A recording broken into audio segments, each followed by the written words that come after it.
ಕಸ್ತೂರಿ ವಾಹಿನಿಯ ಪ್ರೀತಿಯ ವೀಕ್ಷಕರಿಗೆ ನಕ್ಷತ್ರ ನಾಡಿ ವಿಶೇಷ ನೇರಪ್ರಸಾರದ ಕಾರ್ಯಕ್ರಮಕ್ಕೆ ಸ್ವಾಗತ. ನಾನ್ ಪ್ರಿಯಾ.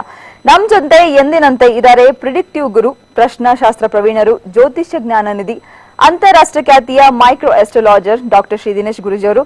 ಮೊದಲಿಗೆ ಅವರಿಗೆ ಕಾರ್ಯಕ್ರಮಕ್ಕೆ ಸ್ವಾಗತ ಮಾಡ್ತಾ ಕಾರ್ಯಕ್ರಮ ಶುರು ಮಾಡ್ತಾ ಇದ್ದೀನಿ. ನಮಸ್ತೆ ಗುರುಜಿ, ಕಾರ್ಯಕ್ರಮಕ್ಕೆ ಸ್ವಾಗತ. ನಮಸ್ಕಾರ. ಜ್ಞಾನಾನಂದಮಯಂ ದೇವಂ ನಿರ್ಮಲ ಸ್ಫಟಿಕಾ ಕೃತಿಂ ಆಧಾರಾಂ ಸರ್ವ ವಿದ್ಯಾನಾಂ ಹಯಗ್ರೀವಂ ಉಪಾಸ್ಮಹೆ. ನಮಸ್ಕಾರ ವೀಕ್ಷಕರೇ. ಹಾಗೆ ವೀಕ್ಷಕರೇ, ಶುಕ್ರವಾರ ಅಂತ ಅಲ್ಲ, ಪ್ರತಿದಿನ ಗುರುಜಿಯವರು ನಮ್ಮ ಕಾರ್ಯಕ್ರಮದಲ್ಲಿ ಖಂಡಿತ ಇದ್ದೇ ಇರ್ತಾರೆ. ನಿಮ್ ಜೊತೆ ಮಾತನಾಡ್ತಾರೆ, ನಿಮ್ಮ ಸಮಸ್ಯೆಗಳಿಗೆ ಪರಿಹಾರವನ್ನ ಕೂಡ ಕೊಡ್ತಾರೆ. ಶುಕ್ರವಾರ ಅಂದಿದ ತಕ್ಷಣ ಇನ್ನೊಂದು ವಿಶೇಷ ಏನಪ್ಪಾ ಅಂತ ಹೇಳಿದ್ರೆ, ಕಾರ್ಯಕ್ರಮದಲ್ಲಿ ವಿಶೇಷ ಅತಿಥಿ ನಮ್ ಜೊತೆ ಇರ್ತಾರೆ. ಇವತ್ತು ಇಬ್ರು ದಿಗ್ಗಜರು ನಮ್ ಜೊತೆಲಿದ್ದಾರೆ. ಖಂಡಿತ ಅವ್ರ ಜೊತೆ ಮಾತನಾಡ್ತಾ ಇರುವಂತದ್ದು ಖುಷಿ ವಿಷಯ ಅಂತಾನೆ ಹೇಳ್ಬೋದು. ನಮ್ ಜೊತೆ ಇದ್ದಾರೆ ಇವತ್ತು ಡಾಕ್ಟರ್ ಪ್ರಭಾಕರ್ ಕಶ್ಯಪ್ ಅವರು, CEO of Yoga Samskritam university, Florida, USA, in charge of India. ಸಾಕಷ್ಟು ವಾಹಿನಿಯಲ್ಲಿ ಅವ್ರನ್ನ ನೀವು ನೋಡಿರ್ತೀರಾ. ಆಸ್ಟ್ರಾಲಜಿ ಬಗ್ಗೆ ಸಾಕಷ್ಟು ಕಾರ್ಯಕ್ರಮಗಳನ್ನ ಕೂಡ ಕೊಟ್ಟಿದ್ದಾರೆ. ನಮ್ಮ ಕಾರ್ಯಕ್ರಮಕ್ಕೆ 2ನೇ ಸರಿ ಬರ್ತಾ ಇರೋದು. ಸೊ ಅವ್ರಿಗೂ ಕೂಡ ಕಾರ್ಯಕ್ರಮಕ್ಕೆ ವೆಲ್ಕಮ್ ಮಾಡ್ತೀನಿ. ನಮಸ್ತೆ ಸರ್, ಕಾರ್ಯಕ್ರಮಕ್ಕೆ ಸ್ವಾಗತ. ನಮಸ್ಕಾರ. ಹೇಗಿದ್ದೀರಾ? ಚೆನ್ನಾಗಿ. ಸೊ ಖುಷಿ ಆಗ್ತದೆ, ಇಬ್ರು ದಿಗ್ಗಜರು ನಮ್ಮ ಜೊತೆಲಿದ್ದಾರೆ. ಹಾಗೇನೆ ಗುರುಜಿ ಅವರ ಗೋಲ್ಡ್ ಟ್ರೀ ಆಸ್ಟ್ರೋ ನಕ್ಷತ್ರ ನಾಡಿ ಇಂಟರ್ನ್ಯಾಷನಲಿ ಸರ್ಟಿಫೈ ಆಗ್ತಾ ಇದೆ, ರೆಕಗ್ನೈಸ್ ಮಾಡ್ತಾ ಇದ್ದಾರೆ ಡಾಕ್ಟರ್ ಪ್ರಭಾಕರ್ ಕಶ್ಯಪ್ ಸರ್ ಅವರು. ಸೊ ಖುಷಿ ವಿಷಯ ಅಂತಾನೆ ಹೇಳ್ಬೋದು, ಒಂದು ಹಬ್ಬದ ವಾತಾವರಣ ಅಂತಾನೆ ಹೇಳ್ಬೋದು. ಸೊ ಇನ್ಮೇಲೆ ಯಾರು ಕೂಡ ನಕ್ಷತ್ರ ನಾಡಿಯನ್ನ ಕಲ್ತ್ರೆ ಈ ಒಂದು ಯೂನಿವರ್ಸಿಟಿಯಿಂದ ಸರ್ಟಿಫಿಕೇಟ್ ಕೂಡ ಬರುತ್ತೆ. ಗುರುಜಿ ಇದ್ರ ಬಗ್ಗೆ ಸಾಕಷ್ಟು ಮಾತನಾಡ್ತಾರೆ. So we can continue with it ಅಂತ ಅನ್ಕೊಂತೀನಿ. ಯೋಗ ಸಂಸ್ಕೃತಂ ವಿಶ್ವವಿದ್ಯಾಲಯ, Yoga Samskritam university, Florida, USA. ಹೌದು, ಇದು ಅಮೆರಿಕದ ಫ್ಲೋರಿಡಾದಲ್ಲಿ ಎಸ್ಟಾಬ್ಲಿಷ್ ಆಗಿರತಕ್ಕಂಥ ಒಂದು ವಿಶ್ವವಿದ್ಯಾಲಯ. ಅದು ಪ್ರಪಂಚದಾದ್ಯಂತ ಕಾರ್ಯಾರಂಭ ಮಾಡಬೇಕು ಅಂತ ಹೇಳಿ ಇಂಡಿಯಾದಲ್ಲಿ ಒಂದು ಫೋರಮ್ ಅನ್ನ ಮಾಡಿದೆ. ಅದನ್ನ Indian forum of Yoga Samskritam university ಅಂತ ಕರಿತೇವೆ. ಅದರ ವತಿಯಿಂದ ಇವತ್ತು ದಿನೇಶ್ ಗುರುಜಿ ಅವರ ಗೋಲ್ಡ್ ಟ್ರೀ ಆಸ್ಟ್ರೋ ಏನಿದೆ ಸಂಸ್ಥೆ, ಅದು ಇಂಟರ್ನ್ಯಾಷನಲಿ ರೆಕಗ್ನಿಷನ್ ಅಂತ ಹೇಳಿ ಅದು ಇವತ್ತು ನಮ್ಮ ಯೋಗ ಸಂಸ್ಕೃತ ಯೂನಿವರ್ಸಿಟಿಯಿಂದ ಅದಕ್ಕೆ ಮಾನ್ಯತೆಯನ್ನ ನೀಡ್ತಾ ಇದ್ದೇವೆ. ಇನ್ನು ಮುಂದೆ ಯಾರು ಈ ಗೋಲ್ಡ್ ಟ್ರೀ ಆಸ್ಟ್ರೋ ವತಿಯಿಂದ ಯಾವುದೇ ರೀತಿಯಾದ ಕೋರ್ಸ್ಗಳನ್ನ ಮಾಡಿದ್ರೆ ಅದಕ್ಕೆ ಯೋಗ ಸಂಸ್ಕೃತ ವಿಶ್ವವಿದ್ಯಾಲಯದ ಮಾನ್ಯತೆ ಇರ್ತದೆ ಅಂತಕ್ಕಂತಹದ್ದೇ ಒಂದು ತುಂಬಾ ಆನಂದದಾಯಕವಾಗಿರ್ತಕ್ಕಂಥ ಒಂದು ಖುಷಿ ವಿಷಯ. ಅದನ್ನ ಇವತ್ತು ನಾವು ದಿನೇಶ್ ಗುರುಜಿ ಅವರಿಗೆ ಅದನ್ನ ಅಫಿಲಿಯೇಷನ್ ಸರ್ಟಿಫಿಕೇಟ್ ಅನ್ನ ಇವತ್ತು ಹ್ಯಾಂಡ್ ಓವರ್ ಮಾಡಲಿಕ್ಕೆ ನನಗೆ ತುಂಬಾ ಖುಷಿ ಆಗ್ತಾ ಇದೆ. ಅದನ್ನ ಕೊಡೋದಕ್ಕೆ ಡಾಕ್ಟರ್ ಪ್ರಭಾಕರ್ ಸರ್ ನಮ್ಮ ಜೊತೆ ಇದ್ದಾರೆ. ಒಂದು ಖುಷಿ ವಿಷಯ ಅಂತಾನೆ ಹೇಳ್ಬೋದು. ಯಾಕಂತ ಹೇಳಿದ್ರೆ ಗುರುಜಿ ಅವರ ಗೋಲ್ಡ್ ಟ್ರೀ ಆಸ್ಟ್ರೋ ನಕ್ಷತ್ರ ನಾಡಿ ಇಂಟರ್ನ್ಯಾಷನಲಿ ರೆಕಗ್ನೈಸ್ ಆಗ್ತಾ ಇದೆ ಅಂತ ಹೇಳಿದ್ರೆ ಖಂಡಿತ ದೊಡ್ಡ ವಿಷಯ ನಮ್ಗೆ. ಖಂಡಿತ ಕಲಿತಾ ಇರುವಂತಹ ನಕ್ಷತ್ರ ನಾಡಿ ಸ್ಟೂಡೆಂಟ್ಸ್ ಗಳಿಗೂ ಹೌದು, ನೋಡ್ತಿರುವಂತಹ ವೀಕ್ಷಕರಿಗೂ ಹೌದು. ಕಂಗ್ರಾಚುಲೇಷನ್ಸ್ ಗುರುಜಿ ಅವರೇ. Thank you Prabhakar sir. Thank you. ಒಳ್ಳೇದಾಗ್ಲಿ ಎಲ್ಲ ನಮ್ಮ ಸ್ಟೂಡೆಂಟ್ಸ್ಗೆ. ಪ್ರತಿಯೊಂದು ಸ್ಟೂಡೆಂಟ್ಸ್ಗೂ ಇದು ಖುಷಿ ವಿಷಯ. ಯಾಕಂದ್ರೆ ಬರೀ ನಕ್ಷತ್ರ ನಾಡಿಯನ್ನಷ್ಟೇ ಕಲಿಯೋದಲ್ಲ, ಇಂಟರ್ನ್ಯಾಷನಲ್ ಅಂದ್ರೆ ಯೋಗ Samskritam university, Florida, USA diploma ಮತ್ತೆ PG ಡಿಪ್ಲೊಮಾ ಮಾಡ್ತಕ್ಕಂತ ವಿದ್ಯಾರ್ಥಿಗಳಿಗೆ ಇದರಿಂದ ಹೆಚ್ಚಿನ ಸಂಶೋಧನೆ ಕೂಡ ಸಂಶೋಧನೆಗಳನ್ನ ತದನಂತರದಲ್ಲಿ ಈಗ ಏನು 4 ದಿನಗಳ ಒಂದು ವಿದ್ಯಾಭ್ಯಾಸವನ್ನ ಕಲಿತಾರೆ, ಅದನ್ನ ಉನ್ನತ ಡಿಪ್ಲೊಮಾಗಳಿಗೆ ಪರಿವರ್ತನೆ ಮಾಡಿ ತದನಂತರ ಅದನ್ನ ಇನ್ನೂ ಆಸಕ್ತಿ ಹೊಂದಿರತಕ್ಕಂಥವರು ಅದನ್ನ ಸಂಶೋಧನೆಯನ್ನ ಮಾಡಿದಾಗ ಯೋಗ ಸಂಸ್ಕೃತ ವಿಶ್ವವಿದ್ಯಾಲಯ ಸಂಪೂರ್ಣ ಸಹಕಾರವನ್ನ ಕೊಟ್ಟು ಅವರ ಒಂದು ಸಂಶೋಧನೆಗೆ ಏನ್ ಬೇಕೋ ಅದನ್ನ ವ್ಯವಸ್ಥೆಯನ್ನ ಮಾಡ್ಲಿಕ್ಕೆ ತುಂಬಾ ಹರ್ಷವನ್ನ ವ್ಯಕ್ತಪಡಿಸುತ್ತೆ. ಗುರುಜಿ ಏನ್ ಹೇಳ್ತೀರಾ ಗುರುಜಿ? ಯಾಕಂದ್ರೆ ಒಂದೊಂದು ಹೆಜ್ಜೆ ಕೂಡ ಸ್ಟೂಡೆಂಟ್ಸ್ ಗಳಿಗೆ ನೀವು ಈಸಿದಾಯಕ ಮಾಡ್ತಾನೆ ಇದ್ದೀರಾ. ಏನ್ ಹೇಳ್ತೀರಾ ಇವತ್ತು? ನೋಡಿ, ಫಸ್ಟ್ ಆಫ್ ಆಲ್ ಒಂದು ಬ್ರೇಕ್ ಥ್ರೂ ಅಂತ ಏನ್ ಹೇಳ್ತೀವಿ, 4 ದಿವಸದಲ್ಲಿ ಜ್ಯೋತಿಷ್ಯ ಅನ್ನೋದು ಒಂದು ರೆಕಾರ್ಡ್. ಸೊ ನಮ್ದು ಸ್ಟ್ಯಾಂಡರ್ಡೈಸೇಷನ್ ಇದ್ದಾಗ ಫಸ್ಟ್ ಅಂಡ್ ಫಾರ್ಮೋಸ್ಟ್ ಕೊಟ್ಟಿರ್ತಕ್ಕಂಥದ್ದು ಇವರು ಯಾರು, ನಮ್ಮ ISO ಸರ್ಟಿಫೈಡ್. ಸೊ ಯಾಕಂದ್ರೆ ಗೋಲ್ಡ್ ಟ್ರೀ ನಕ್ಷತ್ರ ನಾಡಿ ಫಸ್ಟ್ ಸರ್ಟಿಫೈ ಮಾಡಿದವ್ರೆ ISO ಇಜಾಜ್ ಅಂತ ಬರುತ್ತೆ, ಯುರೋಪಿಯನ್ ಸ್ಟ್ಯಾಂಡರ್ಡ್ ಅವರು ಮಾಡಿರ್ತಕ್ಕಂಥದ್ದು. 9001 2015 ಕೊಟ್ಟಿರ್ತಕ್ಕಂಥದ್ದು ಅದು ಫಸ್ಟ್ ಲೆವೆಲ್ ಅಲ್ಲಿ ನಮಗೆ ಬಂದಿರತಕ್ಕಂಥದ್ದು. ಯಾರ್ಯಾರಿಗೆ ಹಿಂದೆ ಸರ್ಟಿಫಿಕೇಟ್ ಕೊಟ್ಟಿದ್ರು ಅದರಲ್ಲೆಲ್ಲ ISO ಸರ್ಟಿಫಿಕೇಶನ್ ಇರುತ್ತೆ. ISO ಸರ್ಟಿಫಿಕೇಶನ್ ಅಂದ್ರೆ ಏನು, what is it? International organization for standardization ಅಂತ ಹೇಳ್ತೀವಿ. ಯಾವುದೇ ಕ್ಲಾಸಸ್ ಮಾಡಿದ್ರು ಅದಕ್ಕೆಲ್ಲಿ ಒಂದು ಸ್ಟ್ಯಾಂಡರ್ಡ್ ಇರಬೇಕು. ಅದು ಸ್ಟ್ಯಾಂಡರ್ಡ್ ಇಲ್ಲ ಅಂತಂದ್ರೆ ಅದಕ್ಕೆ ಮಾನ್ಯತೆ ಇರೋದಿಲ್ಲ. ಎಷ್ಟೊಂದು ಜನ ಕ್ಲಾಸಸ್ ಮಾಡ್ತಾರೆ, ಆಚೆ ಮಾಡ್ತಕ್ಕಿರ್ತಕ್ಕಂಥವ್ರು ಅವ್ರೊಂದು ಇನ್ಸ್ಟಿಟ್ಯೂಟ್ ಮಾಡ್ತಾ ಇರ್ತಾರೆ, 1 ವರ್ಷ 2 ವರ್ಷ ಮಾಡ್ತಾರೆ. ವಾಹಿನಿಲಿ ಬರ್ತಕ್ಕಂತ ಒಂದು ಫಸ್ಟ್ ಅಂಡ್ ಫಾರ್ಮೋಸ್ಟ್, ಯಾಕಂದ್ರೆ ವಾಹಿನಿಲಿ ತುಂಬಾ ಜನ ಹೇಳ್ದಂಗೆ ಜ್ಯೋತಿಷ್ಯ ಹೇಳ್ಕೊಡ್ತೀವಿ ಅಂತ ಪ್ರಪ್ರಥಮವಾಗಿ ಸ್ಟಾರ್ಟ್ ಆಗಿರೋದೇ ನಕ್ಷತ್ರ ನಾಡಿ. ಸೊ ಆ ಹಿಂದಿನ ಇದರಲ್ಲಿ ಅನೇಕ ಸಂಖ್ಯಾಶಾಸ್ತ್ರ ಅದೆಲ್ಲ ಹೇಳ್ಕೊಂಡು ಬಂದಿದ್ರು ಅಂತ ಹೇಳ್ತಾರೆ ತುಂಬಾ ಜನ. ಬಟ್ ಜ್ಯೋತಿಷ್ಯನ ನಾವು ಕಲಿಸ್ಕೊಡ್ತೀವಿ ಬನ್ನಿ ಅಂತ ಕರೆ ಕೊಟ್ಟಿರೋದೇ ನಕ್ಷತ್ರ ನಾಡಿ. ಇಲ್ಲಿಗೆ ಸಾಕಷ್ಟು ಆಲ್ಮೋಸ್ಟ್ 14 ತಿಂಗಳಾಯ್ತು ವಾಹಿನಿಲಿ ಬಂದು ನಾನು ಮಾಡೋಕೆ. ಸೊ ಆಲ್ಮೋಸ್ಟ್ 2,000 ಸ್ಟೂಡೆಂಟ್ಸ್ ಅಚೀವ್ ಆಗಿದ್ದಾರೆ. ಈ ಒಂದು ನಿಟ್ಟಿನಲ್ಲಿ ಒಂದು ಪ್ರಯಾಣದಲ್ಲಿ ಯೋಗ ಸಂಸ್ಕೃತಂ ಯೂನಿವರ್ಸಿಟಿನ ನಾನು ಮಾತಾಡಿದಾಗ ನನ್ನ ಒಂದು ಅನಾಲಿಸಿಸ್ ಎಲ್ಲ ಮಾಡಿ ಲಾಸ್ಟ್ 6 ಮಂತ್ಸ್ ಹೇಗ್ ಮಾಡಿದ್ವಿ ಯಾವ ತರ ಒಂದು ಸ್ಟ್ಯಾಂಡರ್ಡ್ ಕೊಟ್ಟರು. ಆಕ್ಚುಲಿ ಸರ್ಪ್ರೈಸ್ ಕಾಲ್ಸ್ ಮಾಡಿದ್ದಾರೆ ಕೆಲವರಿಗೆಲ್ಲ. ಒಂದು ಜನರಲ್ ಅದ್ರ ಬಗ್ಗೆ ನಾನು ಕೇಳಬೇಕು ಸರ್, ಹೇಗೆ ಸರ್ ಇದು? ಈಗ ಏನಾಗುತ್ತೆ ಅಂತಂದ್ರೆ ಕೆಲವ್ರಿಗೆ ಆಶ್ಚರ್ಯ ಆಗುತ್ತೆ, ಏನು ಅಂತಂದ್ರೆ 4 ದಿನದಲ್ಲಿ ಏನ್ ಕಲಿಸ್ಬೋದು ಅಂತ. ಮೊದಲು ನೋಡಿದಾಗ ನಮಗೂ ಆಶ್ಚರ್ಯ ಆಗುತ್ತೆ. ಅದಕ್ಕೆ ಬಗ್ಗೆ ತನಿಖೆ ಮಾಡ್ತೀರಾ? ಅಂದ್ರೆ ತನಿಖೆ ಅಂತಂದ್ರೆ ಹೇಗೆ ಅಂತಂದ್ರೆ, ಈಗ ಯಾವುದೇ ಒಂದು ಸಂಸ್ಥೆ ಒಂದು ಕಾರ್ಯ ಈಗ 4 ದಿನ ಅಂದಾಗ ಅದು ಎಷ್ಟು ಗಂಟೆ ಇನ್ವಾಲ್ವ್ಮೆಂಟ್ ಇದೆ ಅನ್ನೋದನ್ನ ನಾವು ತೆಗೆದುಕೊಳ್ಬೇಕಾಗುತ್ತೆ. ಸೊ ಎಲ್ಲ ನೋಡ್ತೀರಾ? ಎಲ್ಲ ನೋಡ್ಬೇಕಾಗತ್ತೆ. ಈಗ ಕೆಲವು ಸಂಸ್ಥೆಗಳಲ್ಲಿ ಏನಾಗುತ್ತೆ ಅಂತಂದ್ರೆ ವಾರಕ್ಕೆ 2 ಗಂಟೆ ಮಾಡ್ತಾರೆ, ಆಗ ತಿಂಗಳಿಗೆ 8 ಗಂಟೆ ಮಾಡ್ಲಿಕ್ಕೆ ಮಾತ್ರ ಸಾಧ್ಯ. ಸೊ ಈಗ ಇಲ್ಲಿ ದಿನಕ್ಕೆ 10 ಗಂಟೆಗಳ ಕಾಲ ಪಾಠ ಆದಾಗ 4 ದಿನ ಅಂತಂದ್ರೆ ಅದು 4 ತಿಂಗಳ ಕೋರ್ಸ್ಗೆ ಸಮ. 4 ದಿನದಲ್ಲಿ ಶಾರ್ಟ್ ಆಗಿ ಹೇಳ್ತಿದ್ದಾರೆ. 4 ದಿನದಲ್ಲಿ. ಆದ್ರೆ ವಿದ್ಯೆಯನ್ನ ಕಲಿಯುವಾಗ ಅಟ್ಟೆಷ್ಟಲ್ಲಿ ಕಲ್ತ್ರೆ ಏನಾಗುತ್ತೆ ಅಂತಂದ್ರೆ ಸ್ವಲ್ಪ ತಲೆಗೆ ಹಿಡಿಯುತ್ತೆ. ಗ್ಯಾಪ್ ಕೊಟ್ರೆ ಹಿಡಿಯಲ್ಲ. ಅದನ್ನ ಬ್ರೇಕ್ ಮಾಡಿ ತಗೊಂಡಾಗ ಏನಾಗುತ್ತೆ, ಒಂದು ಕ್ಲಾಸಿಗೆ ಬರದೇ ಇರೋ ಸಾಧ್ಯತೆ ಇರುತ್ತೆ ವಿದ್ಯಾರ್ಥಿ. ಸೊ ಅಂತ ಸಂದರ್ಭದಲ್ಲಿ ಏನಾಗುತ್ತೆ, ವಿದ್ಯಾರ್ಥಿಗಳು ಮಿಸ್ ಆಗ್ತಾರೆ, ಹಳೇದ್ ಮರ್ತೋಗೋ ಸಾಧ್ಯತೆ ಇರುತ್ತೆ, ಕ್ರಮೇಣ ಬಿಟ್ಟೋಗೋ ಸಾಧ್ಯತೆ ಇರುತ್ತೆ. ಹಾಗಾಗಿ ಕ್ರಾಶ್ ಕೋರ್ಸ್ ಗಳನ್ನ ಸದುಪಯೋಗ ಪಡಿಸ್ಕೊಳ್ಬೇಕು.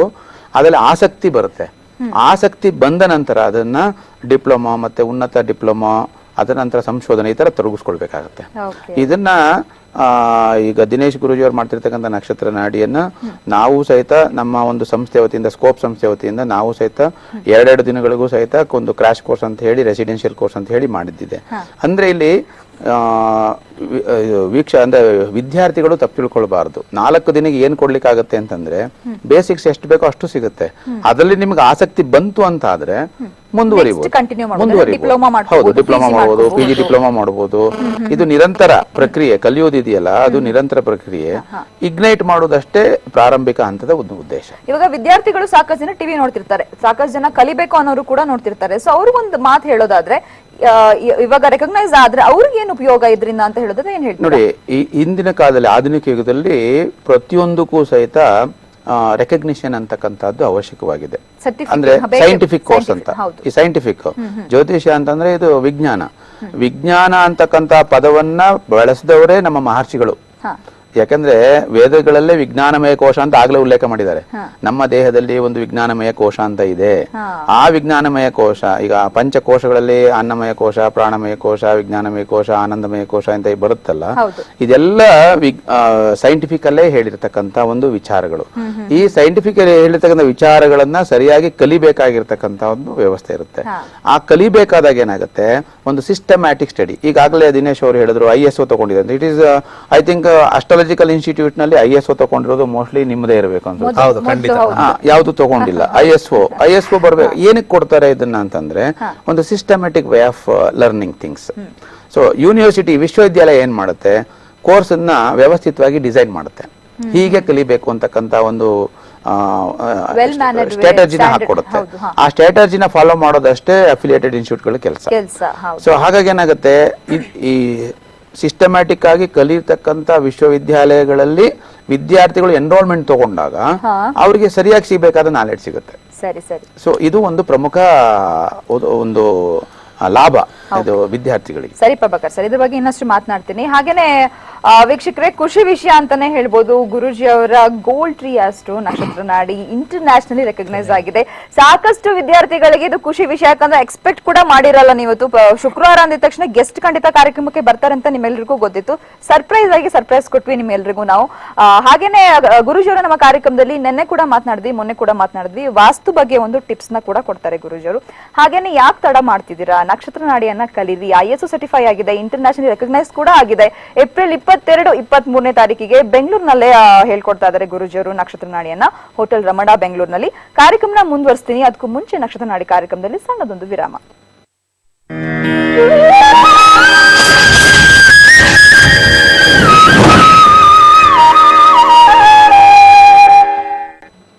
ವಿರಾಮದ ನಂತರ ಮತ್ತೊಮ್ಮೆ ಕಾರ್ಯಕ್ರಮಕ್ಕೆ ಸ್ವಾಗತ ಅಂತ ಹೇಳ್ತಾ ಕಾರ್ಯಕ್ರಮನ ಮುಂದುವರ್ಸೋಣ. ಹಾಗೇನೆ ಏಪ್ರಿಲ್ 22, 23 ಅಂತಿದೆ, ತುಂಬಾ ದೂರ ಅಂತೂ ಇಲ್ಲ. ನಾಳೆನೆ 22ನೇ ತಾರೀಕು. ಸೊ ಬೆಂಗಳೂರಿನಲ್ಲಿ ಎಲ್ಲಾ ಸ್ಟೂಡೆಂಟ್ಸ್ ರೆಡಿ ಆಗಿರಿ. ಯಾರ್ಯಾರು ರಿಜಿಸ್ಟರ್ ಮಾಡ್ಕೊಂಡಿದ್ರು ನಕ್ಷತ್ರ ಕಲಿಯೋದಕ್ಕೆ ರೆಡಿ ಆಗಿ ನಾಳೆ ಹೋಗ್ಬಿಡಿ. ಎಕ್ಸಾಕ್ಟ್ ಟೈಮ್ಗೆ ಹೋಗ್ಬಿಟ್ಟು ರೀಚ್ ಆಗ್ಬೇಕು. ಮೊಬೈಲ್ ಅಲ್ಲಿ ಫುಲ್ ಬ್ಯಾಟ್ರಿ ಚಾರ್ಜ್ ಮಾಡ್ಕೊಂಡೆ ಹೋಗಿ ಅಂತ ಹೇಳ್ತಾ ಒಂದು ಕಾಲರ್ ರೆಡಿ ಆಗಿದ್ದಾರೆ, ಮಾತಾಡ್ಸೋಣ. ಹಲೋ ಹಲೋ, ನಮಸ್ಕಾರ. ನಮಸ್ಕಾರ. ಹೇಳಿ ಮಾ, ಯಾರ ಬಗ್ಗೆ ಕೇಳ್ಬೇಕಿತ್ತು? ನನ್ ಬಗ್ಗೆನೇ ಕೇಳಬೇಕಿತ್ರಿ. ಹೇಳಿ, ಡೇಟ್ ಆಫ್ ಬರ್ತ್ ಹೇಳಿ. 24 7 1990 1990. Timings afternoon 2:48. 2:48. ಹುಟ್ಟಿರುವಂತ ಊರು ಯಾವ್ದು? ಹಾ, ಸಂಗಾರೆಡ್ಡಿ ಡಿಸ್ಟಿಕ್, ಜಹೀರಾಬಾದ್. ಜಿಲ್ಲೆ ಯಾವ್ದಮ್ಮ? ಸಂಗಾರೆಡ್ಡಿ ಡಿಸ್ಟಿಕ್, ಜಹೀರಾಬಾದ್, ತೆಲಂಗಾಣದಿಂದ ಮಾತಾಡ್ಲಿದ್ದೀನಿ ನಾನು. ಓಕೆ, ಅಲ್ಲಿಂದ ತೆಲಂಗಾಣದಿಂದ ಕರೆ ಮಾಡಿದ್ದೀರಾ. ಓಕೆ, ಎನಿವೇಸ್ ಮಾ, ಏನ್ ಪ್ರಶ್ನೆ ಇದೆ ಕೇಳಿ, ಗುರುಜಿ ಮಾತನಾಡ್ತಾರೆ. ನಮಸ್ಕಾರಮ್ಮ. ಹಾ, ನಮಸ್ಕಾರ ರೀ ಗುರೂಜಿ. ಸಿಂಹ ರಾಶಿಯಲ್ಲಿ ಹುಟ್ಟಿರ್ತಕ್ಕಂಥದ್ದು, ಸಿಂಹ ರಾಶಿಯಲ್ಲಿ ಬರ್ತಕ್ಕಂಥ ನಕ್ಷತ್ರ ಮಗಾ ನಕ್ಷತ್ರ. ಪ್ರಸ್ತುತ ಈಗ ಸೂರ್ಯ ದಶೆ ನಡೀತಾ ಇದೆ. ಯಾರ್ದಿದು ಜಾತಕ? ನಂದೇ ರೀ. ಸೂರ್ಯ ದಶೆ ನಡೀತಾ ಇದೆ. ಸೂರ್ಯ ದಶೆಯಲ್ಲಿ 2017 ಸೆಪ್ಟೆಂಬರ್ಗೂ ಶನಿ ಭುಕ್ತಿ. ಸೂರ್ಯ ಮತ್ತೆ ಶನಿ, ಏನ್ ವಿಚಾರ ಬಗ್ಗೆ ಕೇಳ್ಬೇಕಾಯ್ತು? ರೀ, ನಮ್ ಸಂಸಾರ ಅಸಲ್ ಚೆನ್ನಾಗಿಲ್ಲ ರೀ. ಅವ್ರು ಬರ್ತಾ ಇಲ್ಲ ಕರ್ಕೊಂಡ್ ಹೋಗೋದಕ್ಕೆ. ನಮ್ ಸಂಸಾರ ಚೆನ್ನಾಗಿರುತ್ತಾ ಆಗ್ತದ ಆಗಲ್ವಾ ಅಂತ. ನೋಡಿ, ಸೆಪ್ಟೆಂಬರ್ 2017 ಅವರು ಬರ್ತಕ್ಕಂಥ ಒಂದು ಪ್ರಮೇಯ ಏನು ಕಾಣಿಸ್ತಾ ಇಲ್ಲ. ಯಾಕಂದ್ರೆ ಇಲ್ಲಿ ಯಾವಾಗಲೂ ಅಷ್ಟೇ 10, 1, 6, 10 ಸೂರ್ಯದ ದಶಾ ಕಂಪ್ಲೀಟ್ ಆಗಿ ಸ್ವಲ್ಪ ಬಹಳ ಕಷ್ಟಕರವಾಗಿದೆ. ಮುಂದೆ ಬರ್ತಕ್ಕಂಥ ಚಂದ್ರನು ಮೀಡಿಯಂ ಆಗಿರುತ್ತೆ. ಸೂರ್ಯ ದಶೆ ಮತ್ತೆ ಶನಿ ಭುಕ್ತಿ ಬಂದಿರೋದ್ರಿಂದ ಶನಿ ಭುಕ್ತಿ ಕಂಪ್ಲೀಟ್ ಆಗೋವರೆಗೂ ಸ್ವಲ್ಪ ಕಷ್ಟನೇ. ಮುಂದೆ ಬರ್ತಕ್ಕಂಥ ಬುಧ ಭುಕ್ತಿಲಿ ಖಂಡಿತ ಬರ್ತಾರೆ, ಕರ್ಕೊಂಡು ಹೋಗ್ತಾರೆ. ಬಟ್ ಆದರೂ ಕೂಡ ಸಾಂಸಾರಿಕ ಜೀವನ ಸ್ವಲ್ಪ ಕೆಳಮಟ್ಟದಲ್ಲೇ ಇರುತ್ತೆ. ಹೆಚ್ಚಿನ ಪಕ್ಷ ಶಿವನ ಆರಾಧನೆ ಮಾಡಿ. ಶಿವನ ಆರಾಧನೆ, ಓಂ ನಮಃ ಶಿವಾಯ, ಶಿವಾಯ ನಮ ಓಂ, ರಿವರ್ಸಲ್ ಮಂತ್ರ ಹೇಳ್ಕೊಳ್ಳಿ. ಆಮೇಲೆ ಹಸುಗೆ 2 ಬೆಲ್ಲ, ಅಂದ್ರೆ ಶುಕ್ರವಾರ 4 ಶುಕ್ರವಾರ ಹಸುಗೆ ಬೆಲ್ಲವನ್ನು ತಿನ್ನಿಸಿ. ಹಸು ಇದೆಯಾ ಅಲ್ಲಿ ನಿಮ್ಮೂರಲ್ಲಿ? ಹಲೋ, ದಯವಿಟ್ಟು ಹಸುಗೆ ಬೆಲ್ಲ ತಿನ್ನಿಸಿ, ಆದಷ್ಟು ಶೀಘ್ರವಾಗಿ ನಿಮ್ಗೆ ಒಳ್ಳೇದಾಗುತ್ತೆ. ಅದರ ಜೊತೆಗೆ ಒಂದು ಓಂ ಸತ್ಪತಿಂ ದೇಹಿ ಪರಮೇಶ್ವರ ಅಂತ ಯಥೇಚ್ಛವಾಗಿ ಹೇಳ್ಕೊಳ್ಳಿ. ಓಂ ನಮೋ ಸತ್ಪತಿಂ ದೇಹಿ ಪರಮೇಶ್ವರ ಅಂತ ಕೈಲಾಶಂತ್ರ ಸ್ಥಾಪನೆ ಮಾಡಿ. ಇಂಥ ಪ್ರಾಬ್ಲಮ್ಗಳು ಎಷ್ಟೊಂದು 50% ಕಮ್ಮಿ ಆಗ್ಬಿಡುತ್ತೆ. ಒಳ್ಳೇದಾಗ್ಲಿ. ಸ್ವಲ್ಪ ಸೆಪ್ಟೆಂಬರ್ ಆದ ನಂತರನೇ ಅವರು ನಿಮ್ಮನ್ನ ಕರ್ಕೊಂಡು ಹೋಗ್ತಕ್ಕಂಥದ್ದು. ಮಂತ್ರ ಹೇಳ್ಕೊಳ್ಳಿ, ಸ್ವಲ್ಪ ಪ್ರೀಪೋನ್ ಮಾಡ್ಕೊಳ್ಳಿ. ಒಳ್ಳೇದಾಗ್ಲಿ. ಧನ್ಯವಾದ ಕರೆ ಮಾಡೋದಕ್ಕೆ ಅಂತ ಹೇಳ್ತಾ ಮತ್ತೊಂದು ಕರೆ. Hello hello hello. ಟಿವಿ ನೋಡ್ಬೇಡಿ, ಟಿವಿ ವಾಲ್ಯೂಮ್ ಮ್ಯೂಟ್ ಮಾಡ್ಬಿಟ್ಟು ಮಾತನಾಡಿ ಮಾ, ಇಲ್ಲ ಕರೆ ಕಟ್ ಆಗುತ್ತೆ, ಆಯ್ತಾ? ಹಾ ಸರ್. ಹೇಳಿ, ಯಾರ ಬಗ್ಗೆ ಕೇಳ್ಬೇಕಿತ್ತು? ನಮ್ ಹಸ್ಬೆಂಡ್ ಬಗ್ಗೆ ಕೇಳ್ಬೇಕಾ? ಡೇಟ್ ಆಫ್ ಬರ್ತ್ ಹೇಳಿ. 4/2/1983. 4/2/1983. ಟೈಮಿಂಗ್ಸ್ ಶುಕ್ರವಾರ ಬೆಳಗ್ಗೆ 5 ಗಂಟೆ. ಓಕೆ, ಸರಿ. ಹುಟ್ಟಿರುವಂತ ಊರು ಯಾವ್ದು? ಶಿವನಗಿ. ಹಾ, ಶಿವನಗಿ. ಶಿವನಹಳ್ಳಿನ? ಶಿವನಗಿ ಯಾವ ಜಿಲ್ಲೆ ಮಾ? ಬಿಜಾಪುರ ಜಿಲ್ಲೆ. ಬಿಜಾಪುರ. ಓಕೆ, ಸರಿ. ಪ್ರಶ್ನೆ ಏನಿದೆ ಕೇಳಿ. ಹಾ, ನಮಸ್ಕಾರ ಮೇಡಮ್. ನಮಸ್ಕಾರ ಗುರುಜಿ. ದಯವಿಟ್ಟು ಜಿಲ್ಲೆ ಎಲ್ಲ ರೆಡಿ ಇಟ್ಕೋಬೇಕು. ಇಲ್ಲಿ ಶಿವನಹಳ್ಳಿ ಎಲ್ಲ ಬರಲ್ಲ, ಯಾಕಂದ್ರೆ ನಾ ಬೆಂಗಳೂರಲ್ಲಿ ಒಂದು 5 ಶಿವನಹಳ್ಳಿ ಇದೆ. ಯಾವ ಶಿವನಹಳ್ಳಿ ಹಾಕೊಳ್ಳೋದು? ಸ್ವಲ್ಪ ವೀಕ್ಷಕರೆಲ್ಲ ಸ್ವಲ್ಪ ಬೇಗ ಬೇಗ ಸ್ಮಾರ್ಟ್ ಆಗಬೇಕು. ತುಲಾರಾಶಿಯಲ್ಲಿ ಹುಟ್ಟಿರ್ತಕ್ಕಂಥದ್ದು, ತುಲಾರಾಶಿಯಲ್ಲಿ ಬರ್ತಕ್ಕಂಥದ್ದು ಸ್ವಾತಿ ನಕ್ಷತ್ರ. ಈಗ ಪ್ರಸ್ತುತ ಶನಿ ದಶೆ ನಡೀತಾ ಇದೆ. ಶನಿ ದಶೆಯಲ್ಲಿ 2017 ಕೇತು ಭುಕ್ತಿ. ಶನಿ ಮತ್ತೆ ಕೇತು ನೋಡೋಣ. 2, 3, 1, 6, 10. ಸಾಂಸಾರಿಕ ಜೀವನನೂ ಸ್ವಲ್ಪ ಚೆನ್ನಾಗಿಲ್ಲ. ಬಟ್ ಬೇರೆ ಏನ್ ವಿಚಾರ ಕೇಳ್ಬೇಕು? ಮುಂದಿನ ಜೀವನ ಬಗ್ಗೆ ಕೇಳ್ಬೇಕಾಗಿತ್ತು. ಜಾಬ್ ಏನಾದ್ರು ಸಿಗುತ್ತೆ ನೋಡಿ. ಇವಾಗ ಶನಿ ದಶೆ ಕೇತು ಭುಕ್ತಿಲಿ ಖಂಡಿತ ಒಂದು 12 ಬರುತ್ತೆ. ಯಾವಾಗ್ಲೂ ನೋಡಿ 7, 11, 12 ಬಂದಿರ್ತಾಗ ಸ್ವಲ್ಪ ಬಿಸ್ನೆಸ್ಗೆ ಏನು ಕೈ ಹಾಕಕ್ ಹೋಗ್ಬೇಡಿ. ಫಸ್ಟ್ ಪಾಯಿಂಟ್ ಹೇಳ್ತೀನಿ. ಈ ಕೆಲಸ ಮಾಡ್ತಾ ಇದ್ದಾರಾ? ಜಾಬ್ ಅಲ್ಲಿ ಇದಾರಾ? ಬಿಸ್ನೆಸ್ ಮಾಡ್ತಾ ಇದ್ದಾರಾ? ಏನು ಮಾಡ್ತಾ ಇಲ್ಲ. ಏನು ಮಾಡ್ತಾರೆ? ಮನೇಲಿ ಇದ್ದಾರಾ? ಓಕೆ, ಮನೇಲಿ. ಏನ್ ಮಾಡ್ಕೊಂಡಿದ್ರಮ್ಮ ಮುಂಚೆ? ಈಗ ಸರ್ವೆ ಅರ್ಜಿ ಹಾಕಿದ್ದಾರೆ, ಏನ್ ಜಾಬ್ ಬರ್ತಾ? ಪ್ರಸ್ತುತ ಕೇತುನಲ್ಲಂತೂ ಸೆಪ್ಟೆಂಬರ್ವರೆಗಂತೂ ಖಂಡಿತ ಬರಲ್ಲ. ಪ್ರೈವೇಟ್ ಯಾವ್ದಾದ್ರು ಜಾಬ್ ಮಾಡಕ್ ಹೇಳಿ ಅಲ್ಲಿವರೆಗೂ. ಓಕೆ, ದಯವಿಟ್ಟು ಪ್ರೈವೇಟ್ ಏನಾದ್ರು ಕೆಲಸ ಮಾಡಕ್ ಹೇಳಿ. ಇಲ್ಲಾದ್ರೆ ಸೆಪ್ಟೆಂಬರ್ವರೆಗೂ ಸುಮ್ಮನೆ ಕೂತ್ಕೊಳ್ಬೇಕಾಗತ್ತೆ ಮನೇಲಿ. ಇದೆಲ್ಲ ನಿರ್ಣಯ, ಕಾಲವನ್ನು ನಿರ್ಣಯ ಮಾಡಿರ್ತಕ್ಕಂಥ ನಕ್ಷತ್ರ ನಾಡಿ. ಸೆಪ್ಟೆಂಬರ್ವರೆಗೂ ಆಗಲ್ಲ. ಅದಾಗಿದ ತಕ್ಷಣ ಇಮಿಡಿಯೇಟ್ ಆಗಿ ಸಿಗುತ್ತೆ. ಅಕ್ಟೋಬರ್ಲಿ ಕೆಲಸ ಸಿಗುತ್ತೆ. ಸ್ವಲ್ಪ ಬೇಗ ಸಿಗಬೇಕು ಅಂದ್ರೆ ಗಣಪತಿ ಆರಾಧನೆ ಮಾಡಬೇಕು. ಓಂ ಗಮ್ ಗಣಪತಿ ನಮ್ಮಂತ ಯಥೇಚ್ಛವಾಗಿ ಹೇಳ್ಕೊಳಕ್ ಹೇಳಿ. ಸಾಂಸಾರದ ಗ್ರಿಕದಲ್ಲೂ ಸ್ವಲ್ಪ ಬಹಳ ಕಷ್ಟಕರವಾಗಿರ್ತಕ್ಕಂಥ ಒಂದು ಸಮಯ ಏರ್ಪಾಟಾಗುತ್ತೆ. ಸಾಧ್ಯವಾದಷ್ಟು ನೀವು ಕೂಡ ಶಿವನ ದೇವಸ್ಥಾನಕ್ಕೆ ಶನಿವಾರದ ದಿವಸ ಹೋಗಿ ಸಂಜೆ ವೇಳೆಯಲ್ಲಿ. ಓಕೆ, ಕನಿಷ್ಠ ಪಕ್ಷ 11 ಪ್ರದಕ್ಷಿಣೆ ಹಾಕೊಂಡು ಬನ್ನಿ. ಮತ್ತೆ ಯಥೇಚ್ಛವಾಗಿ ನಿಮ್ಮ ಕಡೆಯಿಂದ ಓಂ ಶ್ರೀ ಶನೇಶ್ಚರಾಯ ಸ್ವಾಹ, ಮತ್ತೊಮ್ಮೆ ಹೇಳ್ತೀನಿ, ಓಂ ಶ್ರೀ ಶನೇಶ್ಚರಾಯ ಸ್ವಾಹ. ಸೆಪ್ಟೆಂಬರ್ ಆದ್ಮೇಲೆ ಕೆಲಸ ಸಿಗುತ್ತೆ, ಅಲ್ಲಿಂದ ಸ್ವಲ್ಪ ಸುಮಾರಾಗಿ ವರ್ಕ್ ಆಗುತ್ತೆ. ಒಳ್ಳೇದಾಗ್ಲಿ. ಧನ್ಯವಾದ ಕರೆ ಮಾಡೋದಕ್ಕೆ ಅಂತ ಹೇಳ್ತಾ, ಹಾಗೇನೆ ಪ್ರಭಾಕರ್ ಸರ್, ನಮ್ಮ ನಕ್ಷತ್ರ ನಾಡಿ ಕಲ್ತಿರುವಂತಹ ವಿದ್ಯಾರ್ಥಿಗಳಿಗೆ ಫಾರಿನ್ ಗೆ ಹೋಗಿ ಎಕ್ಸಾಮ್ ಬರೆಯುವಂತ ಒಂದು ಅವಕಾಶ, ಖಂಡಿತ ಇದು ಒಂದು ಡಬಲ್ ಧಮಾಕ ಖುಷಿ ವಿಷಯ ಅಂತಾನೆ ಹೇಳ್ಬೋದು. ಸೊ ಮಲೇಷ್ಯಾದಲ್ಲಿ ಆ ಒಂದು ಎಕ್ಸಾಮ್ ನ ಏರ್ಪಡಿಸಿದ್ರು ಗುರುಜಿ. ಸೊ ಸ್ಲೈಟ್ ಆಗಿ ಚೇಂಜಸ್ ಆಗಿದೆ. ಸೊ ಅದ್ರ ಬಗ್ಗೆ ಅದು ಸ್ಲೈಟ್ ಆಗಿ ಚೇಂಜ್ ಆಗಿದ್ದಕ್ಕೆ ಪ್ರಮುಖ ಕಾರಣ ಏನು ಅಂತಂದ್ರೆ, ಈಗ ನಮ್ಮದು ಯೋಗ ಸಂಸ್ಕೃತ ವಿಶ್ವವಿದ್ಯಾಲಯದ ಒಂದು ಥಾಯ್ಲೆಂಡ್ ಫೋರಮ್ ಬರುವ ಮೇನಲ್ಲಿ ಅಲ್ಲಿ ಇನಾಗ್ರೇಟ್ ಆಗ್ತಾ ಇದೆ. ಸೊ ಥೈಲ್ಯಾಂಡ್ ಅಲ್ಲ ಆಗ್ತಾ ಇದೆ. ಥೈಲ್ಯಾಂಡ್ ಅಂದ್ರೆ ಬ್ಯಾಂಕಾಕ್ ನಲ್ಲಿ, ಥೈಲ್ಯಾಂಡ್ ಒಂದು ಕಂಟ್ರಿ, ಇದರಲ್ಲಿ ಬ್ಯಾಂಕಾಕ್ ಅಂತಕ್ಕಂಥ ಒಂದು ರಾಜಧಾನಿನಲ್ಲಿ ಒಂದು ದೊಡ್ಡ ಪ್ರಮಾಣದಲ್ಲಿ ಒಂದು Thailand forum of yoga Sanskrit university ಅಂತ ಅದು ಇನಾಗ್ರೇಷನ್ ಇದೆ. ಸೊ ಅದೇನಾಗುತ್ತೆ ಅಂತ ಅದು ಎರಡನ್ನ ಕ್ಲಬ್ ಮಾಡ್ತಾ ಇದೀವಿ ಅಷ್ಟೇನೆ. ಅಂದ್ರೆ ಮಲೇಷ್ಯಾದಲ್ಲಿ ಆಗ್ಬೇಕಾಗಿದ್ದ ಪ್ರೋಗ್ರಾಮು, ಥೈಲ್ಯಾಂಡ್ ಅಲ್ಲಿ ಆಗ್ಬೇಕಾದ ಪ್ರೋಗ್ರಾಮು, ಎರಡು ನೇಬರ್ ಕಂಟ್ರಿ ಆಗಿರೋದ್ರಿಂದ ಎರಡನ್ನು ಕ್ಲಬ್ ಮಾಡಿ ಬರುವ ಮೇ ತಿಂಗಳಿನಲ್ಲಿ ಅಲ್ಲಿ ಥೈಲ್ಯಾಂಡ್ ಫೋರಮ್ ಅನ್ನ ಇನಾಗ್ರೇಟ್ ಮಾಡುವಾಗ ನಾವು ಇದೇ ಎಕ್ಸಾಮಿನೇಷನ್ಸ್ ಏನ್ ಮಾಡ್ತಾರೆ ನಕ್ಷತ್ರ ನಾಡಿನಲ್ಲಿ ಮೆಡಿಕಲ್ ಆಸ್ಟ್ರಾಲಜಿನಲ್ಲಿ ಅದನ್ನ ಅಲ್ಲೇ ಇದನ್ನ ಮಾಡಿಸಿ ಅದೇ ಒಂದು ಸಮಾರಂಭದಲ್ಲಿ ಇವ್ರನ್ನ ರೆಕಗ್ನೈಸೇಷನ್ ಮಾಡಬೇಕು ಅಂತ ಹೇಳಿ ಒಂದು ನಿರ್ಧಾರ ಬಂದಿದೆ. ಹಾಗಾಗಿ ಮಲೇಷ್ಯಾದಲ್ಲಿ ನಡಿಬೇಕಾಗಿದ್ದಂತ ಪ್ರೋಗ್ರಾಮ್ ಅನ್ನ ಥೈಲ್ಯಾಂಡ್ಗೆ ಈ ಕಾರಣಾಂತರದಿಂದ ಅದಕ್ಕೋಸ್ಕರ ಚೇಂಜ್ ಆಗಿದೆ ಅಂತ ಹೇಳ್ತಿದ್ದಾರೆ. ಸೊ ಗುರುಜಿ ಡೇಟ್ಸ್ ಅಲ್ಲೆಲ್ಲ ಏನು ಚೇಂಜಸ್ ಇಲ್ಲ, ಸೇಮ್ ಇವತ್ತು 21, ಮುಂದಿನ ತಿಂಗಳು 21ಕ್ಕೆ ಎಲ್ಲರೂ ಎಕ್ಸಾಮ್ ಬರೆದು ಸಾಯಂಕಾಲ ಹೊತ್ತಿಗೆ ಎಲ್ಲರ ಕೈಯಲ್ಲೂ ಸರ್ಟಿಫಿಕೇಟ್ಸ್ ಇರುತ್ತೆ. ಅದು ಆಕ್ಚುಲಿ ಖುಷಿ ವಿಷಯ ಅಂತಾನೆ ಹೇಳ್ಬೋದು. ಯಾಕಂದ್ರೆ ಇವಾಗ ಎಲ್ಲ post graduate certificate, post graduate ಅಲ್ವಾ, ಡಿಪ್ಲೊಮಾ ಕೋರ್ಸ್, ಅದೇ ಮೆಡಿಕಲ್ ಮೆಡಿಕಲ್ ಇದರಲ್ಲಿ ಒಂದು ಕೊಡ್ತಕ್ಕಂಥದ್ದು ಯೂನಿವರ್ಸಿಟಿಯಿಂದಾನೇ ಬರ್ತಕ್ಕಂಥದ್ದು. ಓಕೆ. ಸೊ 4 ದಿನದಲ್ಲಿ ನಕ್ಷತ್ರ ನಾಡಿನ ಕಲಿತಾ ಇರೋದೇ ಒಂದು ದೊಡ್ಡ ವಿಷಯ ಆದ್ರೆ ಇದರಲ್ಲಿ ಎಷ್ಟೆಲ್ಲ ಗುಡ್ ನ್ಯೂಸ್ ಇದೆ ಅಂತ ಹೇಳಿದ್ರೆ ಖುಷಿ ಆಗ್ತದೆ ಅಂತಾನೆ ಹೇಳ್ಬೋದು. ಬಟ್ ಎನಿವೇಸ್ ಕಾರ್ಯಕ್ರಮ ಮುಂದುವರಿಸ್ತೀನಿ. ಹಾಗೇನೆ ವೀಕ್ಷಕರೇ, ನಾನು ಹೇಳ್ತಾ ಇದ್ದೆ ಬೆಂಗಳೂರಿನಲ್ಲಿ ನಾಳೆ ವೀಕೆಂಡ್ ಅಂದಿದ ತಕ್ಷಣ ಗುರುಜಿಯವರು ನಕ್ಷತ್ರ ನಾಡಿನ ಹೇಳ್ಕೊಡ್ತಾರೆ.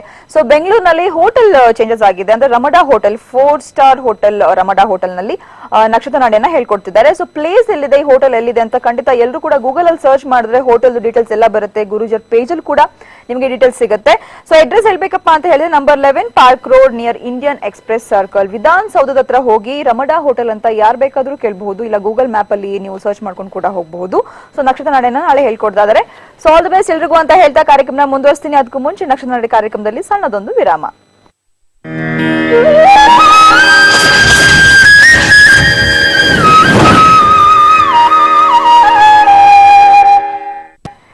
ಸಣ್ಣದೊಂದು ವಿರಾಮದ ನಂತರ ಮತ್ತೊಮ್ಮೆ ಕಾರ್ಯಕ್ರಮಕ್ಕೆ ಸ್ವಾಗತ ಅಂತ ಹೇಳಿದ್ರೆ, ಪ್ರತಿಯೊಂದು ಮನೆಯಲ್ಲೂ ಕೂಡ ವಾಸ್ತು ವೆರಿ ವೆರಿ ಇಂಪಾರ್ಟೆಂಟ್. ಸೊ ವಾಸ್ತು ಬಗ್ಗೆ ಖಂಡಿತ ಗುರುಜರು ನೆನ್ನೆ ಕಾರ್ಯಕ್ರಮದಲ್ಲಿ ಮಾತನಾಡಿದ್ರು, ಮೊನ್ನೆ ಕೂಡ ಮಾತನಾಡಿದ್ರು. ಪೂಜಾ ರೂಮ್ ಅಲ್ಲಿ ಒಂದು ಟಿಪ್ಸ್ ನ ಕೊಡ್ತಿದ್ದಾರೆ ಇವತ್ತು. ಸೊ ಇದ್ರ ಬಗ್ಗೆ ಏನ್ ಹೇಳ್ತಾರೆ ಅಂತ ಕೇಳೋಣ ಗುರುಜರು. ನೋಡಿ, ಬಹಳಷ್ಟು ಜನ ಪೂಜಾ ರೂಮ್ ಎಲ್ಲಿ ಇಡಬೇಕು ಅನ್ನೋದು ಬಹಳ ಒಂದು ಮೇಜರ್ ಚರ್ಚೆ. ಯಾಕಂದ್ರೆ ನಾರ್ತ್ ಈಸ್ಟ್ ಕಾರ್ನರ್ ಅಲ್ಲೂ ಪೂಜಾ ರೂಮ್ ಇಡ್ತಾರೆ. ತುಂಬಾ ಜನ ನಾರ್ತ್ ಈಸ್ಟ್ ಕಾರ್ನರ್ ಅಲ್ಲಿ ದೇವ ಮೂಲೆ ಬರುತ್ತೆ ಅಂತ ಇಟ್ಬಿಡ್ತಾರೆ. ಅಲ್ಲಿ ನಾರ್ತ್ ಈಸ್ಟ್ ಅಲ್ಲಿ ಜನರಲ್ ಆಗಿ ಭಾರ ಬರಬಾರ್ದು ಅಂತಾನೆ ಹೇಳ್ತಾರೆ. ಅಲ್ಲಿ ಎಷ್ಟು ಲೈಟ್ ಇರುತ್ತೋ ನಮ್ಮ ಜೀವನ ಅಷ್ಟು ಹಗುರವಾಗಿರುತ್ತೆ. ಎಷ್ಟು ಭಾರವನ್ನು ಇಡ್ತೀವೋ ಆ ಮೂಲೆಯಲ್ಲಿ ನಾರ್ತ್ ಈಸ್ಟ್ ಕಾರ್ನರ್ ಅಲ್ಲಿ ಅಷ್ಟು ನಮ್ಮ ಜೀವನ ಬಹಳ ಒಂದು ಕಷ್ಟಕರವಾಗಿರುತ್ತೆ ಅಂತ ಹೇಳ್ತಾರೆ.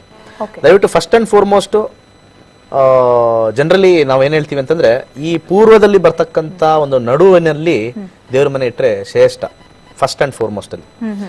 ಎರಡನೇ ವಿಚಾರ ಬಂದಾಗ ಪಶ್ಚಿಮದ ಗೋಡೆ, ಅಂದ್ರೆ ಹಾಲ್ ಅಲ್ಲಿ ಇರ್ತಕ್ಕಂಥ ಪಶ್ಚಿಮದ ಗೋಡೆಗೆ ಮಧ್ಯದಲ್ಲಿ, ನಡು ಮನೆ ಅಂದ್ರೆ ಮಧ್ಯದಲ್ಲಿ ಇರ್ತಕ್ಕಂಥದ್ದು ಅಲ್ಲಿ ಇಟ್ಟಾಗ ಸೆಕೆಂಡ್ ಪೊಸಿಷನ್ ಅಂತ ಹೇಳ್ತೀವಿ. ಯಾವುದೇ ಕಾರಣಕ್ಕೂ ಉತ್ತರಕ್ಕೆ ಇದಿರಬಾರ್ದು, ಏನು ಅಂತಂದ್ರೆ ಪೂಜಾ ರೂಮ್ ಇರಬಾರ್ದು. ಅಂದ್ರೆ ಉತ್ತರಕ್ಕೆ ನಾವು ಪೂಜಾ ರೂಮ್ ಇಟ್ಟಾಗ ಪ್ರತಿಯೊಂದು ದೇವರ ಫೋಟೋ ಆಗಿರ್ಲಿ, ವಿಗ್ರಹ ಆಗಿರ್ಲಿ, ದಕ್ಷಿಣ ನೋಡ್ತಾ ಇರುತ್ತೆ. ಖಂಡಿತ ಇಲ್ಲ. ಆಮೇಲೆ ದಕ್ಷಿಣದಲ್ಲೂ ಸ್ವಲ್ಪ ಕೆಲವರು ಮಾಡ್ತಾರೆ. ದಕ್ಷಿಣದಲ್ಲಿ ಇಟ್ಟಾಗ ಉತ್ತರಕ್ಕಿರುತ್ತೆ. ದಕ್ಷಿಣಕ್ಕೆ ಪ್ರಾಶಸ್ತ್ಯ ಕೊಟ್ಟಿರ್ತಕ್ಕಂಥದ್ದು ನಮ್ಮ ಈ ಒಂದು ವಾಸ್ತು ಯಾರಿಗೆ ಅಂದ್ರೆ ನಮ್ಮ ಹಿರಿಯರಿಗೆ, ಯಾರು ಪಿತೃಗಳಿಗೆ ಅಂತ ಹೇಳ್ತೀವಲ್ಲ ಅಲ್ಲಿ. ಸೌತ್ ಅಲ್ಲಿ ವಿಶೇಷವಾಗಿ ಏನ್ ಮಾಡ್ತಾರೆ ಅಂತಂದ್ರೆ, ನಮ್ಮ ತಾತ ಮುತ್ತಜ್ಜ ಯಾರು ತೀರ್ಕೊಂಡಿರ್ತಾರೆ ಅವ್ರಿಗಿರ್ತಕ್ಕಂಥ ಫೋಟೋ ಅಲ್ಲಿ ಹಾಕ್ತಾರೆ ಜನರಲಿ ಅಲ್ಲಿ. ಸೊ ವಾಸ್ತುಶಾಸ್ತ್ರದಲ್ಲಿ ಪ್ರೈಮರಿ ಬಂದ್ಬಿಟ್ಟು ಈಸ್ಟ್ ಫೇಸಿಂಗ್, ಅಂದ್ರೆ ಈಸ್ಟ್ ಕಡೆ ಇಟ್ಟಾಗ ವೆಸ್ಟ್ ಫೇಸಿಂಗ್ ಆಗುತ್ತೆ. ಇನ್ನೊಂದು ವೆಸ್ಟ್, ಸೊ ಈಸ್ಟ್ ಫೇಸಿಂಗ್ ಆಗುತ್ತೆ. ಇವೆರಡೇ ಇರ್ತಕ್ಕಂಥದ್ದು. ಇದು ಪ್ರಮುಖವಾಗಿ ಎಲ್ಲ ನೋಡ್ಕೊಳ್ಬೇಕಾಗಿರ್ತಕ್ಕಂಥದ್ದು. ಎರಡನೇದು, ಬಹಳಷ್ಟು ಜನ ಏನ್ ಮಾಡ್ತಾ ಇದ್ರೆ, ಒಂದು ಜಾಗದ ಒಂದು ವಾತಾವರಣ ಈಗೆಲ್ಲ ಪ್ರಾಬ್ಲಮ್ ಆಗಿರ್ತಕ್ಕಂಥದ್ರಿಂದ ಅಡಿಗೆ ಮನೆಯಲ್ಲಿ ದೇವರ ಕೋಣೆ ಇರ್ತಕ್ಕಂಥದ್ದು. ಅದು ಇದು ಒಂದು ನಿಷಿದ್ಧ ಅಂತ ನನ್ನ ಪ್ರಕಾರ. ಆಮೇಲೆ ವಿಶೇಷವಾಗಿ ಎಲ್ಲಿ ನಡೆಯುತ್ತೆ ಅಂತಂದ್ರೆ ಎಸ್ಪೆಷಲಿ ಅಪಾರ್ಟ್ಮೆಂಟ್ ಗಳಲ್ಲಿ ಇದು ಹೆಚ್ಚಾಗಿ ಕಂಡು ಬರ್ತಕ್ಕಂಥದ್ದು. ರೆಂಟೆಡ್ ಹೌಸ್ ಯಾಕಂದ್ರೆ ನಕಾರಾತ್ಮಕ ಶಕ್ತಿ ಅಂತ ನಾವು ಏನ್ ನೆಗೆಟಿವ್ ಎನರ್ಜಿ ಅಂತ ಹೇಳ್ತೀವಿ, ಯಾಕಂದ್ರೆ ಅಲ್ಲಿ ಮುಸ್ರೆ ಅದು ಇದು ಮಾಡ್ತಾನೆ ಇರ್ತೀವಿ, ಪಕ್ಕದಲ್ಲೇ ಒಂದು ಏನೋ ಒಂದು ಬಾಕ್ಸ್ ಮಾಡಿ ಹಾಕ್ಬಿಡ್ತಾರೆ, ನೆಗೆಟಿವ್ ಎನರ್ಜಿ ಇರುತ್ತೆ. ಅದನ್ನ ಆ ಕಡೆ ಆಚೆ ಕಡೆ ಶಿಫ್ಟ್ ಮಾಡಿದ್ರೆ ಎಷ್ಟೋ ಅನುಕೂಲ. ಕಿಚನ್ ಅಲ್ಲಿ ಇರ್ಲೇಬಾರ್ದು. ಫಸ್ಟ್ ಆಫ್ ಆಲ್ ಕಿಚನ್ ಅಲ್ಲಿ ಫಸ್ಟ್ ಅಂಡ್ ಫಾರ್ಮೋಸ್ಟ್ ಅದು ಊಟ ಇರ್ತಕ್ಕಂಥದ್ದು. ಶುಕ್ರನ ಜಾಗ ಒಪ್ಕೊಳ್ಳೋಣ, ಊಟಕ್ಕೆ ಅಡಿಗೆಗೆ, ಯಾಕಂದ್ರೆ ಅದು ರಾಹು ತತ್ವನೂ ಇರುತ್ತೆ ಅಲ್ಲಿ. ಅಡಿಗೆ ಮಾಡೋದ್ರಿಂದ ರಾಹು ತತ್ವ, ಶುಕ್ರ ಮತ್ತೆ ರಾಹು ತತ್ವ ಎರಡೂ ಇರುತ್ತೆ. ನಾನು ಯಾವಾಗ್ಲೂ ಹೇಳ್ತಾ ಇದ್ದೀನಿ, ಯಾರಿಗೆ ರಾಹು ದೋಷ ಇರುತ್ತೋ ಅಡಿಗೆ ಮೇಲೆ ಕುತ್ಕೊಂಡು ಊಟ ಮಾಡಿ. ಹೌದು, ತುಂಬಾ ಖಂಡಿತ ಒಳ್ಳೇದಾಗುತ್ತೆ. ನೆಲದಲ್ಲಿ ಕುತ್ಕೊಂಡು ಊಟ ಮಾಡ್ಬೇಕು. ಹೌದು. ಸೊ ಯಾರ್ಯಾರಿಗೆ ರಾಹು ದೋಷ ಇರುತ್ತೋ ಅವ್ರು ಫಂಕ್ಷನ್ ಮಾಡಿದಾಗ ಅಡಿಗೆ ಕೆಟ್ಟೋಗಿರುತ್ತೆ. ಸೊ ಅಂತವ್ರು ಏನ್ ಮಾಡ್ಬೇಕು, ದೊಡ್ಡ ಫಂಕ್ಷನ್ ಮಾಡ್ಬಿಡ್ತಾರೆ. ದೊಡ್ಡ ಫಂಕ್ಷನ್ ಮಾಡಿದಾಗ ಅಡಿಗೆಗಳು ಕೆಟ್ಟೋಗುತ್ತೆ. ರಾಹು ದಶೆ ಬಂದಾಗ ಓನರ್ಗಳಿಗೆ ನಾನು ಎಷ್ಟೊಂದು ಚೆಕ್ ಮಾಡಿದೀನಿ, ಅಡಿಗೆ ಮಾಡೋ ಒಂದು ತಟ್ಟೆ ಮೇಲೆ ಯಾವ್ದಾದ್ರು ಒಂದು ಪದಾರ್ಥದ ಮೇಲೆ ಒಂದು 4-5 ಇದ್ಲು ಇಡಬೇಕು. ಅಂದ್ರೆ ಸುಡೋ ಅಂತದಲ್ಲ, ಕರಿ ಇದ್ಲು ಅಂದ್ರೆ ಕೋಲ್ನ ಮೇಲ್ ಇಡಬೇಕಾಗತ್ತೆ. ಮೇಲಿಟ್ಟಾಗ ಕಣ್ಣು ದೃಷ್ಟಿ ಹೋಗುತ್ತೆ, ಅಡಿಗೆ ಚೆನ್ನಾಗಾಗತ್ತೆ. ಇದು ವಿಶೇಷವಾಗಿ ಎಲ್ಲರೂ ಮಾಡ್ಬೋದು. ಯಾರ್ಯಾರು ತುಂಬಾ ಜನ ಹೇಳ್ತಾರೆ, ನನಗೂ ಬರ್ತಾರೆ, ಸರ್ ಎಷ್ಟೊಂದು ಫಂಕ್ಷನ್ ಮಾಡ್ತೀವಿ, ಒಳ್ಳೊಳ್ಳೆ ಅಡಿಗೆಯವ್ರನ್ನ ಕರ್ಕೊಂಡ್ ಬರ್ತೀವಿ, ಕೈ ಕೊಟ್ಬಿಡ್ತಾರೆ ಸರ್, ಅಡಿಗೆನೇ ಕೆಟ್ಟ ದುಡ್ಡು ಕೂಡ ಕಡಿದೀವಿ, ಎಲ್ಲ ಅವಮಾನ ಮಾಡ್ಬಿಡ್ತಾರೆ. ಒಂದಲ್ಲ ಎರಡಲ್ಲ 4 ಫಂಕ್ಷನ್ 5 ಫಂಕ್ಷನ್ ಎಲ್ಲಾ ಕಡೆ ಫ್ಲಾಪ್. ಇದು ರಾಹುವಿನ ಒಂದು ಇದು ಕಣ್ದೃಷ್ಟಿ. ಸೊ ಏನು ಅಂತಂದ್ರೆ ಮಾಡ್ತಕ್ಕಂಥ ಯಾವ್ದಾದ್ರು ಒಂದು ಪದಾರ್ಥದ ಮೇಲೆ ಅಡಿಗೆ ಬಡಿಸಕ್ಕಿಂತ ಮುಂಚೆ ಒಂದು 10-15 ನಿಮಿಷದ ಕಾಲ ಒಂದು ಇದ್ಲನ್ನ ಅದ್ರ ಮೇಲೆ ಇಡಬೇಕು. ಆ ಪ್ಲೇಟ್ ಮೇಲೆ ಯಾವ್ದಾದ್ರು ಮುಚ್ಚಿರ್ತಕ್ಕಂಥದ್ದು, ಅನ್ನದ ಒಂದು ತಪ್ಪಲೆ ಇರ್ಬೋದು, ಸಾರಿನ ತಪ್ಪಲೆ ಇರ್ಬೋದು, ಒಂದು 4-5 ಇದ್ಲು ಇಟ್ರೆ ಖಂಡಿತ ಚೇಂಜಸ್ ಆಗ್ಬಿಡುತ್ತೆ. ಅದು ಹೇಗೆ ಬಂದಿರ್ಲಿ ಖಂಡಿತ ಚೇಂಜಸ್ ಆಗುತ್ತೆ. ಇದೊಂದು ನಾನು ಕೊಟ್ಟಿದ್ದೀನಿ, ಸೈಂಟಿಫಿಕ್ ಆಗೂ ಹೇಳ್ಬೋದು ಇದು ಹೇಗೆ. ಇನ್ನೊಂದು ಹೇಳ್ಬೋದು, ಈ ಎಲೆಕ್ಟ್ರಿಕ್ ಗ್ರೌಂಡಿಂಗ್ ಮಾಡುವಾಗ ಉಪ್ಪು ಮತ್ತೆ ಇದ್ಲು ಯೂಸ್ ಮಾಡ್ತಾರೆ. ಎಲೆಕ್ಟ್ರಿಕ್ ಗ್ರೌಂಡಿಂಗ್ ಮಾಡ್ಬೇಕಾದ್ರೆ ಇದ್ಲು ಮತ್ತೆ ಉಪ್ಪು ಯೂಸ್ ಮಾಡ್ತಾರೆ. ಅದು ಗ್ರೌಂಡಿಂಗ್ ಆಗೋದಕ್ಕೋಸ್ಕರ ನೀವು ಹೇಳ್ತಿರತಕ್ಕಂಥ ಗ್ರೌಂಡಿಂಗ್ ಆಗುತ್ತೆ. ಇದು ಗ್ರೌಂಡಿಂಗ್ ಆಗುತ್ತೆ. ಈಗ ಎಲೆಕ್ಟ್ರಿಕಲ್ ಮೀಟರ್ ಹತ್ರ ನೀವು ಗ್ರೌಂಡಿಂಗ್ ಮಾಡ್ಬೇಕು ಅಂತಂದಾಗ ಉಪ್ಪು ಮತ್ತೆ ಇದ್ಲನ್ನ ಹಾಕ್ತಾರೆ. ಅದು ಉದ್ದೇಶ ಏನು ಅಂತಂದ್ರೆ ಗ್ರೌಂಡಿಂಗ್ ಕೆಪಾಸಿಟಿ ಇನ್ಕ್ರೀಸ್ ಮಾಡ್ಲಿಕ್ಕೆ. ಹಾಗಾಗಿ ಕರೆಂಟ್ ಕಂಬ ಕಟ್ಟಬೇಕಾದ್ರೆ ಅವಾಗ ಹಾಕ್ತಾರೆ.